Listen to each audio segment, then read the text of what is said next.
Good morning everyone, I am Shwetamri Sharma from KMS fashion. आज हम part 2 लेके आए हैं प्रीवियस ईयर क्वेश्चन पेपर, जो कि हमारा जून 2019 में हुआ था। हमारा होम साइंस के लिए ये पेपर है और प्रीवियस ईयर करने के लिए बहुत ज़्यादा इंपॉर्टेंट है, बिकॉज प्रीवियस ईयर से हमें ये पता चलता है कि हमने जितना भी बेसिक सिलेबस किया है वो कितना हमारा पेंडिंग है या कहाँ पर हम इस टाइम स्टैंड करते हैं, कहाँ पर हम अपने आप को असेस कर सकते हैं। और साथ के साथ जो हमारी बची हुई प्रिपरेशन रह जाती है वो हमारी प्रीवियस ईयर से हो जाती है, क्योंकि ये कंबाइंड क्वेश्चंस होते हैं। आपको हैंडी नोट्स अवेलेबल हो सकते हैं हमारे द्वारा पीडीएफ फॉर्मेट में, जो कि आप अपने लैपटॉप, फ़ोन या फिर अपने प्रिंट आउट्स भी निकलवा सकते हैं, और ये बहुत ही नॉमिनल चार्जेस के साथ आपको मिल सकते हैं, जिसमें आप 10 की 10 यूनिट्स के नोट्स भी ले सकते हैं या फिर आप इंडिविजुअल यूनिट्स के नोट्स ले सकते हैं। साथ के साथ आप हमारी रिकॉर्डेड लाइव क्लासेस को देख सकते हैं, जो कि हमारी फूड्स हिंदी एंड इंग्लिश में है, और साथ के साथ आपकी टेक्सटाइल अपैरल की भी आपको मिल जाएंगी। और अगर आपको किसी और यूनिट के लिए कोई भी इंफॉर्मेशन चाहिए तो प्लीज़ आप हमें टेलीग्राम ग्रुप पे मैसेज कर सकते हैं और उस ग्रुप को ज्वाइन कर सकते हैं। लिंक आपको डिस्क्रिप्शन बॉक्स में मिल जाएगा, या फिर मेल कर सकते हैं हमें 3kmsfashion@gmail.com पे। सो 15 क्वेश्चंस हमने कल कर लिए थे, आज हम 16th क्वेश्चन से स्टार्ट करते हैं। Which of the following machine bed is commonly used for stitching small curved or piece that are awkward in shape. ऐसे मशीन बेड का नाम बताना है जिसके अंदर हम जब स्टिचिंग करते हैं वो छोटे कर्व्ड पीसेस को करते हैं, और साथ के साथ जो भी ऑकवर्ड शेप होती है, टेढ़ी मेढ़ी शेप होती है, उनको भी हम सही से स्टिच कर सकते हैं। ऑप्शंस है flat, cylinder, feed of the arm या फिर ओवल। सो करेक्ट ऑप्शन है हमारा बी, दैट इज सिलेंडर, क्योंकि फ्लैट क्या काम करता है, हमें फ्लैट स्विंग वर्क यूज करता है। फ्लैट मतलब जो सीधी हम नॉर्मल मशीन्स पे भी करते हैं। सिलेंडर एक हॉरिजॉन्टल आर्म होती है, आर्म बेड शेप होती है, जिसको हम क्या कर सकते हैं, अपनी हिसाब से उसकी हाइट को इंक्रीज कर सकते हैं, वर्किंग हाइट को इंक्रीज कर सकते हैं, और ये बहुत सुटेबल है हमारी स्लीव्स, कफ, ट्राउजर लेग्स और हमारी बटन्स एंड बार टैकिंग्स के लिए। फीड ऑफ द आर्म हमारी क्या होती है, cylindrical part small curved pieces को इजीली स्टिच कर सकता है। नेक्स्ट मैच द फॉलोइंग करना है हमने लिस्ट 1 को लिस्ट 2 से। सो लिस्ट 1 में हमें क्या चीज गिवन है, enculturation, एथनोसेंट्रिक्स, stereotype, एक्यूलरेशन।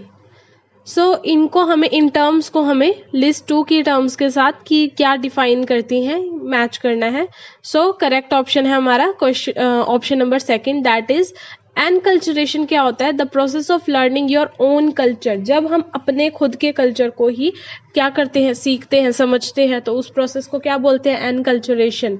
Then evaluation of others culture according to preconception origination in the standards and customs of one own culture। तो इसका क्या मतलब है, जब हम इवेल्युएट करते हैं अपने कल्चर को तो हमने समझ लिया, अब हम किसी और के कल्चर को समझते हैं अकॉर्डिंग टू प्री कंसेप्शन, पहले से ही उसके बारे में सोच के समझ के, उस प्रोसेस को क्या बोलते हैं, एथनोसेंट्रिज्म। नेक्स्ट है हमारा the process of learning another culture. जब हम किसी और कल्चर को लर्न करते हैं, सीखते हैं, समझते हैं, तो उसका क्या मतलब होता है, एक्लचरेशन उसका मतलब होता है। और last is are stereotype. Stereotype क्या चीज होती है, ओवर जर्नलाइज्ड बिलीव होता है, ये एक पर्टिकुलर कैटेगरी ऑफ पीपल होता है, कि जैसे बोल देते हैं ना, बहुत ही तुम स्टीरियोटाइप के पर्सन हो। सो स्टीरियोटाइप क्या चीज होती है, एक पर्टिकुलर कैटेगरी होती है पर्सन्स की। Next question, the loss of moisture from the gel result in a condition. अब एक आपका कोई भी एक सॉल्यूशन है, उसके अंदर से आप क्या कर देते हो, मॉइस्चर निकाल देते हो जेल के अंदर से, तो उस प्रोसेस को क्या बोलते हैं। ऑप्शंस आर डेक्सट्रोनाइजेशन, रेट्रोजिनेशन, मार्बलिंग या सिनेरिसिस। सो इन सबको देखते हैं हम। सबसे पहले answer is our 4th, that is syneresis. लेकिन हम सबका मतलब हमेशा ढूंढते हैं, सिर्फ यही नहीं है, सिर्फ इतना ही सीमित नहीं है कि हमें जो आपको कभी भी कोई भी क्वेश्चन करना है, if you want to do any of the question, हमेशा ये ध्यान में रखिए कि आपको उसके चारों ऑप्शंस पता होने चाहिए, बिकॉज नेक्स्ट आपके एग्जाम के अंदर अगर उस पर्टिकुलर क्वेश्चन में से आपका पॉइंट कुछ उठता है, तो जो उनके अंदर हमने पहले आंसर नहीं था, उनसे क्वेश्चन जनरेट होता है। सो डेक्सट्रोनाइजेशन कौन सा प्रोसेस होता है, जिसके अंदर हम ब्राउनिंग करते हैं, किसकी, स्टार्च फूड की, जब हम उसको ड्राई हीट करते हैं। रेट्रोजिनेशन एक ऐसा रिएक्शन होता है जो टेक प्लेस करता है अमाइलोज और अमाइलोपेक्टिन चेन के अंदर। Cooked gelatinized starch realign themselves as a cooked starch cools, तो मतलब क्या है कि हमारा जो भी अमाइलोज या अमाइलोपेक्टिन्स होते हैं, ये हम किस चीज़ की बात कर रहे हैं, अमाइलोज और अमाइलोपेक्टिन्स की बात कर रहे हैं। जब हम उनको चेन के अंदर कुक करते हैं, चेन के अंदर मतलब उसको लगातार हम अमाइलोपेक्टिन चेन के अंदर उसको कुक करते हैं, तो हमारा क्या निकलता है। सेकेंडली हमें क्या चीज़ पता है कि ये हमारे कौन से स्टार्च है, ये हमारे पॉलीसेक्राइड्स हैं, तो इसका मतलब ये पॉलीसेक्राइड्स है और पॉलीसेक्राइड्स में हमारा स्टार्चेस हैं, तो वो क्या करते हैं, ये हमारे जो अमाइलोपेक्टिन है वो हमारी ब्रांच चेन बनाता है और जो हमारी अमाइलोज है वो क्या करता है, स्ट्रेट लॉन्ग चेन बनाता है। सो मार्बलिंग क्या होती है, मार्बलिंग रेफर करती है fat found within a cut of meat and between the muscle fibre themselves. तो जो मार्बलिंग का मतलब क्या होता है कि जो भी फैट होता है, जो वसा होता है, वो हमारे कहाँ पर, मीट के अंदर या फिर उसके मसल फाइबर्स के अंदर पाया जाता है। और सिनेरिसिस इन फूड साइंस अकर कब करता है, जब लिक्विड जो होता है वो क्या करता है, एक्सपेल या एक्सट्रैक्ट होता है जेल से, वही हमारा क्वेश्चन भी था। Next question, a school teacher noticed that one of his student is regularly copying incorrect from the board. एक स्कूल टीचर क्या देखती है कि उसका एक जो स्टूडेंट है वो हमेशा बोर्ड पे से क्या करता है, गलत ही कॉपी करता है, गलत उतारता है। तो what assessment will he recommend to the parents, तो वो अपने उसके बच्चे के पेरेंट्स को क्या रिकमेंड करेंगे। अगर आप देखते हैं या कभी आपने अपने स्कूल के अंदर भी एक्सपीरियंस किया हो कि जब आप रेगुलरली बोर्ड पे से कोई भी चीज़ लिखते हैं और वो गलत होती है आपकी नोटबुक में, तो आपके टीचर क्या बोलती है, आपके पेरेंट्स को क्या रिकमेंड करेगी, vision, reflexes, intellectual function, dyslexia या एलर्जीज। सो कोडिंग्स दे रखी है हमें, सुटेबल कोडिंग्स की बात करनी है। सो करेक्ट कोड है हमारा third, that is A, C and D. Vision, the act or power of sensitive the sensing with the eye sight. इसका मतलब क्या है कि आपकी आई साइट भी वीक हो सकती है। सबसे पहला तो हमें पता ही है विजन का, कह देते हैं ना कि आपको चश्मा लगने वाला है, आपकी आई साइट वीक होगी इसलिए आपको क्लियरली नहीं दिख रहा। गलत तो आप तभी लिखे होगे जब आपको सही चीज़ दिखेगी नहीं, ठीक है। सो ए हमारा रहेगा। नेक्स्ट हमारा क्या, बाकी हम सारी चीज़ों के बारे में बात करेंगे। रिफ्लेक्सेस क्या होती है, रिफ्लेक्सेस एक इनवॉलेंट्री और नियरली इंस्टेंशियस मूवमेंट होती है जो रिस्पॉन्ड करती है स्टिमुलस से। हमारा आंसर बी नहीं है।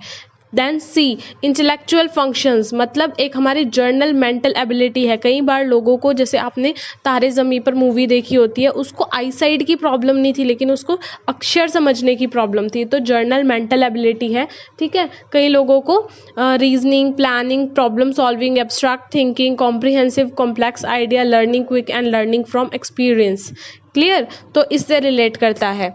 देन हमारा नेक्स्ट है dyslexia, that is a learning disorder. ये क्या है, एक लर्निंग डिसऑर्डर है जिसके अंदर क्या होता है, डिफिकल्ट होता है रीडिंग में problem including speech, sound and learning. Same as जो मैंने अभी आपको इंटेलेक्चुअल फंक्शंस में अभी तारे ज़मीं का, ईशान का एग्जाम्पल दिया था, उस सिचुएशन के अंदर क्या था, उसको क्या होता था कि वो सुन के, तेज साउंड सुन के या देख के कॉम्प्लेक्स सेम चीज़ों को बी डी के अंदर डिफरेंस, पी क्यू के अंदर डिफरेंस, ये सब नहीं कर पाता था। तो वो क्या करता था, रिलेट नहीं कर पाता था कि वर्ड्स और लेटर्स की डिकोडिंग को। And also called reading disability, इसको क्या बोलते हैं हम, रीडिंग डिसेबिलिटी भी बोलते हैं।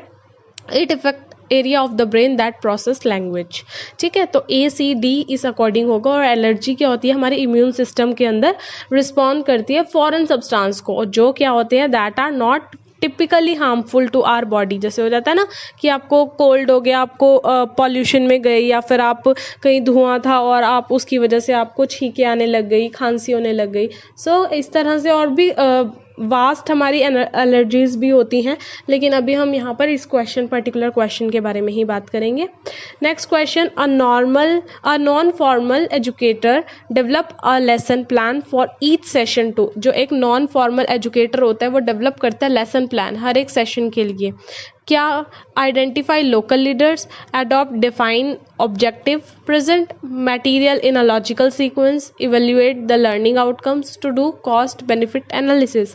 तो यहाँ पर ऑप्शंस इन्होंने दे रखे हैं कि जो नॉन फॉर्मल एजुकेटर होता है वो डेवलप करते हैं अपने लेसन प्लान को, किस तरह से, है ना, किस लिए। सो ऑप्शन है हमारा fourth, that is B, C, D. B क्या है, अडॉप्ट डेफिनेट ऑब्जेक्टिव। कोई भी लेसन प्लान किसके अकॉर्डिंग दिया जाएगा, डेफिनेट ऑब्जेक्टिव के अकॉर्डिंग दिया जाएगा। एक बिल्कुल पर्टिकुलरली एम्स और ऑब्जेक्टिव्स होंगे जिसके ऊपर हम क्या करेंगे, प्रेजेंट करेंगे मटेरियल को लॉजिकल सीक्वेंस के अंदर।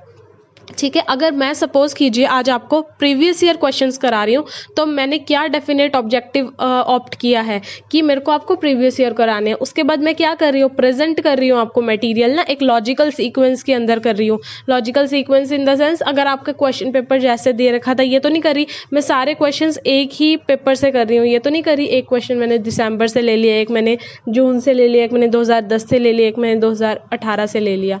ठीक है, तो एक लॉजिकल सीक्वेंस के अंदर हम काम करते हैं और लास्ट में हम क्या करते हैं, इवेल्युएट करते हैं लर्निंग आउटकम्स को भी, है ना, देखते हैं कि कितना हमारा जो हमने एफर्ट्स किए, जो काम किए उसका आउटपुट आया है। Clear. Next, which of the following is not a symptom of metabolic syndrome. कौन सा सिम्टम नहीं है, नॉट, ये ध्यान रखिएगा हमेशा कि जो नॉट है वो हमें बिल्कुल ध्यान से पढ़ना है, क्योंकि उससे भी हमारे काफ़ी क्वेश्चन गलत हो जाते हैं कई बार। इसके ऑप्शंस दे रखे हैं इन्होंने, ischemia, osteoporosis, dyslipidemia, insulin resistance, obesity और थ्रोम्बोसिन। यहाँ पर क्या है, हमारे करेक्ट कोड की बात की गई है इन्होंने। आंसर है हमारा A, B and D. A, B and D जो है वो हमारे नहीं है सिम्टम्स। क्यों नहीं है, देखते हैं। मेटाबॉलिक सिंड्रोम क्या होता है, एक क्लस्टर होता है कंडीशन का, जिसके अंदर क्या क्या चीज़ें होती है टुगेदर, कि हमारा हार्ट डिजीज, स्ट्रोक और टाइप 2 डायबिटीज़ इंक्लूड होती है। ये कंट्रोल करते हैं, इंक्लूडिंग हमारे increase blood pressure, high blood sugar होती है, excess body fat around the waist and abdomen, cholesterol और ट्राइग्लिसराइड लेवल्स, ये सब क्या होते हैं, हाई होते हैं। और ब्लड शुगर भी हाई होती है, थ्रस्ट भी इंक्रीज होती है, यूरिनेशन भी इंक्रीज होता है, फटीक और ब्लड विजन रहता है। ठीक है, तो इसका क्या मतलब है, हमारा डाइस्लिपिडीमिया जो है वो, और साथ के साथ हमारा ओबेसिटी और इंसुलिन रेजिस्टेंस किसका है, मेटाबॉलिक सिंड्रोम का हमारा सिम्टम्स होते हैं।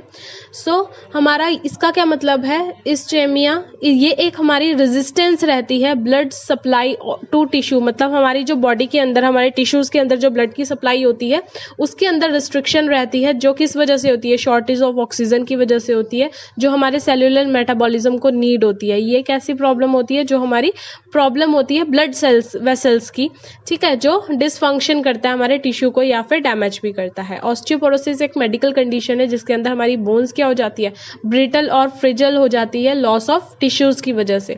और ये मोस्टली हमारी कब होता है, कैल्शियम या विटामिन डी की डेफिशिएंसी की वजह से। थ्रोम्बोसिन क्या होता है हमारा, जब हम ब्लड क्लोट बनाते हैं, इसको थ्रोम्बस भी बोलते हैं, एक ब्लड वेसल के अंदर, ठीक है, और ये प्रिवेंट करता है हमारे ब्लड को, जैसे जब भी आपको चोट लगती है, अगर आपका ब्लड बिल्कुल ही बहता रहे, इकट्ठा ना हो एक जगह, तो क्या होगा, ब्लड लॉस हो जाएगा। तो इसलिए थ्रोम्बोसिस क्या होता है, हमारा ब्लड क्लॉट फॉर्म करता है। नेक्स्ट क्वेश्चन है हमारा, मैच करना है लिस्ट 1 को लिस्ट 2 से। तो लिस्ट 1 में दे रखा है antistatic, water repellent, slip resistance या गिगिंग। ये सब हमारे क्या हैं, ये हमारी फिनिशेस हैं, ये हमारी स्पेशल फिनिशेस हैं। इन स्पेशल फिनिशेस को हमने यहाँ पर देखने कहाँ कहाँ अप्लाई करते हैं। करेक्ट कोड है हमारा सेकंड। आइए देखते हैं किस तरह से। एंटीस्टैटिक जो फिनिश होती है उसको यूज किया जाता है रिमूवल इन सिंथेटिक फाइबर्स के जो भी अनवांटेड इफेक्ट्स होते हैं, जो भी इलेक्ट्रोस्टैटिक चार्जेस प्रोड्यूस होते हैं हमारी प्रोडक्शन या वियर के दौरान। ठीक है, अब जैसे कि एंटीस्टैटिक आपके कौन से चार्ज होते हैं, जब आप स्वेटर को पहनते हैं और स्वेटर को रात को उतारते हैं तो आपको कुछ करंट सा लगता है, कुछ आपको बिजली सी आपके कपड़ों में से ही चमकती है अगर हम अंधेरे में उतारेंगे, तो वो हमारी कौन सी होती है, एंटीस्टैटिक फिनिश की वजह से होती है। वाटर रिपेलेंट फिनिश क्या होती है, हमारी सरफेस फिनिश होती है, जो क्या करती है, कुछ डिग्री ऑफ रेजिस्टेंस देती है हमारे वाटर को, मतलब, लेकिन साथ के साथ ये ज़्यादा कंफर्टेबल होती है वियरर के लिए, क्योंकि इसके जो पोर्स होते हैं वो ओपन रहते हैं, इसीलिए ये रिपेल करती है।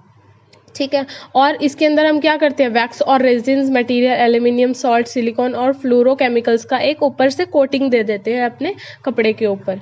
नेक्स्ट है non slip finishes is to increase the. Non slip finish हम क्यों यूज करते हैं, ताकि जब ये हम कब यूज करते हैं, सबसे पहली बात तो फैब्रिक की कंस्ट्रक्शन के अंदर हम एडेशन को यूज करते हैं फाइबर्स और यान्स के बीच में। ठीक है, और जेनेटिक टर्म, जो जेनेरिक टर्म है इस फिनिश के लिए वो क्या है, फाइबर और यान बॉन्डिंग फिनिश है ये। ठीक है, बॉन्ड करता है। और गिगिंग या रेजिंग प्रोसेस कौन सा होता है, ये हमारा वूल फैब्रिक के अंदर होता है, जिसके अंदर हम क्या करते हैं, रेज करते हैं फाइबर्स को, वेट फैब्रिक को ब्रश करते हैं किसी एक डायरेक्शन में। होता है ना, अगर आप एक डायरेक्शन में ब्रश करोगे तो स्मूथ और लस्ट्रस अपीयरेंस आएगी। लाइक जैसे हम अपने बालों को अगर कॉम करते रहते हैं तो लस्टर आती है, स्मूथनेस आती है, तो सेम एज हम यहाँ पर गिगिंग का प्रोसेस भी वूल फैब्रिक के अंदर अप्लाई करते हैं। नेक्स्ट क्वेश्चन है हमारा, reducing material use, minimising toxic dispersion, recycling for protection of environment is referred to as. जो हमारा रिड्यूसिंग मटेरियल यूज करते हैं हम, मिनिमम हम टॉक्सिक डिप्रेशंस को इस्तेमाल करना, और रिसाइकल करते हैं हम, ताकि हमारा कि क्या है कि हम कोई भी जो केमिकल प्रोडक्ट्स हैं उनको ना यूज करें, अपने सस्टेनेबल, अपने इको फ्रेंडली प्रोडक्ट्स को यूज करें। सो इस टर्म को क्या चीज बोला जाएगा, हमारा second, that is eco efficiency. मैंने बोला eco friendly is like eco efficiency. आप एनवायरनमेंट की को बचाने के लिए, एनवायरनमेंट की एफिशिएंसी को बढ़ाने के लिए कोई भी चीज यूज करते हैं। बाकी हम सब टर्म्स के बारे में पढ़ेंगे। दैट इज एनर्जी कंजर्वेशन का मतलब क्या होता है, जब हम कोई भी एफर्ट्स लगाते हैं ताकि जो एनर्जी की कंजप्शन है उसको हम क्या कर सके, रिड्यूस कर सके एनर्जी सर्विस के अंदर। और इको एफिशिएंसी जो कि हमारा आंसर है, उसका क्या मतलब होता है, more with less, doing more with less, मतलब कि हमारे जितने भी एनवायरमेंटल रिसोर्स है उनको हम ज्यादा एफिशिएंटली यूज करें अपनी इकोनॉमिक प्रोसेस के लिए, मतलब ज्यादा खर्चा भी ना हो और अच्छा काम भी हो जाए। नेक्स्ट, एनर्जी एफिशिएंसी, ये एक सिंपली मीन, हमारा मतलब क्या है कि लेस एनर्जी को हमें रखना है किसी भी काम को करने के लिए, ठीक है, मतलब हमें वेस्ट एनर्जी को बचाना है। वेस्ट एनर्जी को बचाने का मतलब यहाँ मैं बता दूं कि हमें एनर्जी को ज्यादा वेस्ट ही नहीं करना है। मटेरियल एफिशिएंसी मतलब कि जब हमें क्या करना है, डिस्क्रिप्टिव या मैट्रिक जो हमें एक्सप्रेस करती है degree in which raw material को हमें कंज्यूम करना है, इनकॉर्पोरेट और wasted as comparative to previous measure in construction process और फिजिकल प्रोसेस, की हमें मटेरियल की एफिशिएंसी देखनी है कि वो कितना मटेरियल है, उसमें कितना हमारी प्रोडक्शन दे सकता है। Next, income is a dash scale of measurement. Income कौन सी स्केल ऑफ मेजरमेंट है, हमारा नॉमिनल, ऑर्डिनल, रेशियो या इंटरवल।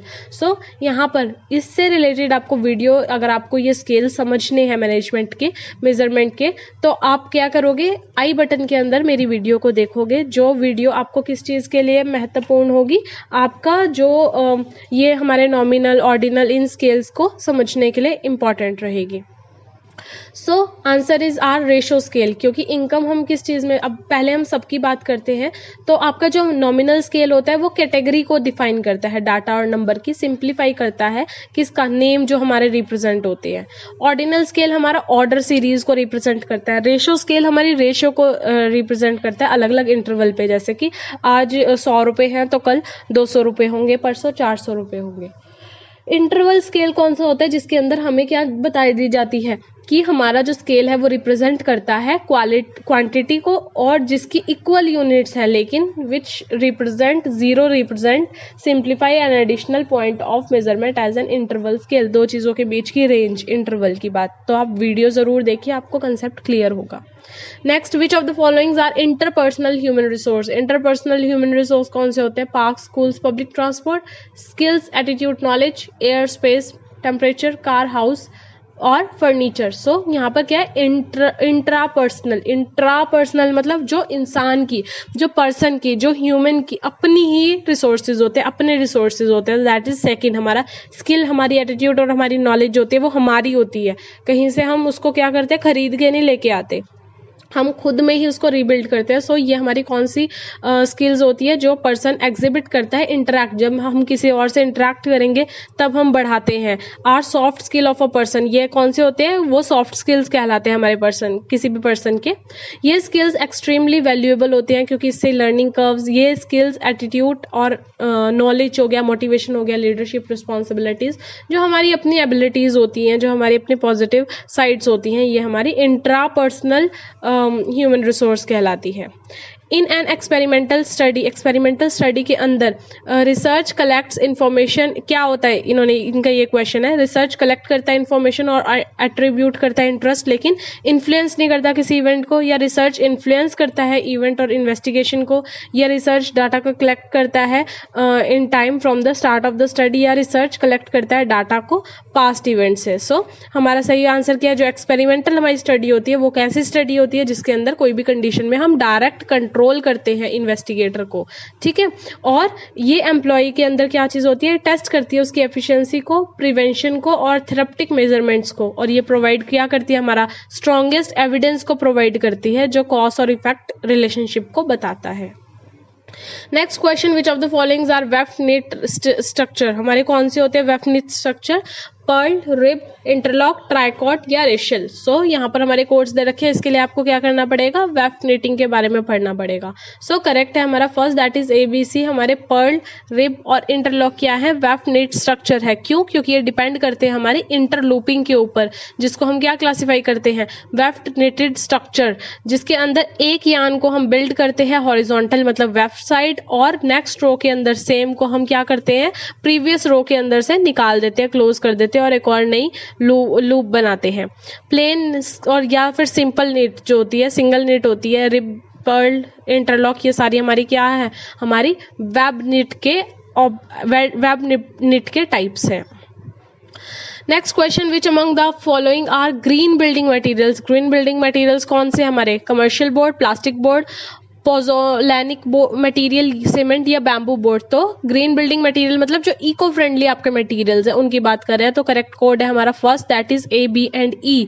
सो कौन कौन से होते हैं, यहाँ सबके नाम है, earthen material, wood, bamboo, SIPs, insulated concrete forms, cordwood, straw, bale, earth bags, slate, stone roofing, steel, thatch, composite, natural fibres, polyethylene, fiberglass, cellulose, cork, styrene and isocyanurate, natural clay, known VOC paint, natural fiber floor, fiber cement, stone।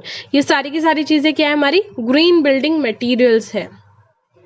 Next question, assertion and reason का question है। Assertion दे रखा है, bay window project outward from the face line of the wall of the building.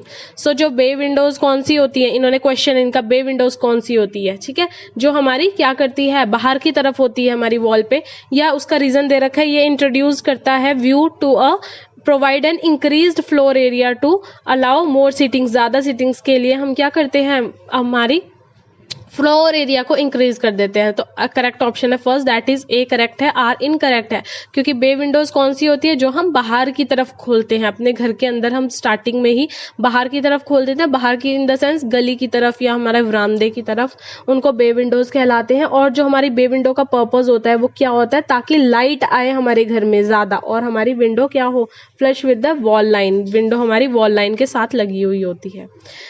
आज का last question है, the food cost is in any food service estimated what ever its size varies between. तो कितना होना चाहिए food service estimation का, 40 to 60%, 20 to 30%, 55 to 75% या more than 75%। So correct option is 40 to 60%, because the food cost in any food service whatever its size vary करती है 40 to 60% का। सो ये थे हमारे नेक्स्ट 15 क्वेश्चन, दैट इज हमारे जो जुलाई 2019 है उसके हमारे कितने क्वेश्चंस हो गए, 30th क्वेश्चंस कंप्लीट हो चुके हैं।